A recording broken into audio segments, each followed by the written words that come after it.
4 June চীনের তিয়ানআনমেন square হত্যাযজ্ঞ দিবস। সরকারি নিষেধাজ্ঞায় চীনে এ নিয়ে কোনো আয়োজন না থাকলেও বিশ্বের বেশ কয়েকটি দেশে ওই ঘটনাকে স্মরণ করেছেন চীনা নাগরিকরা। তিয়ানআনমেন স্কয়ার দিবসে হংকংয়ের সবচেয়ে বড় আয়োজনটিও এবার হয়নি। ইতিহাসের এক কালো অধ্যায় নামে পরিচিত দিবসটির বিস্ময় আয়োজন নিয়ে দেখব ডেস্ক রিপোর্ট। কোথাও কিছু হয় না লৌহ কঠিন শাসনের নিষেধাজ্ঞায়। এবারও যেমন 4 জুন তিয়ানআনমেন স্কয়ারে কিছু মানুষের পদচারণা থাকলেও পুরো এলাকাই ছিল নিরাপত্তার চাদরে ঢাকা। তবে হংকংয়ে এ নিয়ে বরাবরই আয়োজন হতো। 2020 সাল থেকে সেখানকার ভিক্টোরিয়া পার্কে বড়সড় অনুষ্ঠান হলেও এবার সেখানেও কিছু করতে দেয়া হয়নি। পার্কে বসেছে 3 দিনের ফুড কার্নিভাল। সেখান থেকে অন্তত 8 জনকে আটক করা হয়েছে, জিজ্ঞাসাবাদ করা হচ্ছে অনেককে।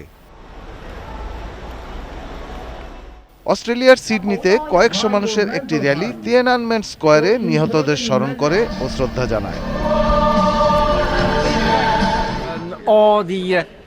আমরা চাই আন্তর্জাতিক অঙ্গনে আরো বেশি করে তিয়ানআনমেন স্কয়ারে মানবাধিকার লঙ্ঘনের বিষয়টি উঠে আসুক। বিক্ষোভ ও পদযাত্রা হয়েছে জার্মানির বার্লিনেও।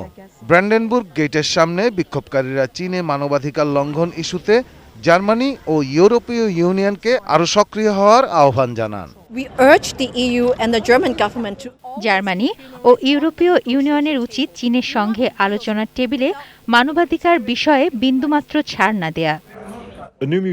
এদিকে গত 1 জুন নিউ ইয়র্কে তিয়ানআনমেন স্কয়ার হত্যাযজ্ঞ স্মরণে একমাত্র জাদুঘরটি খুলে দেয়া হয়। Shahidul Rana, desk report, ATN news.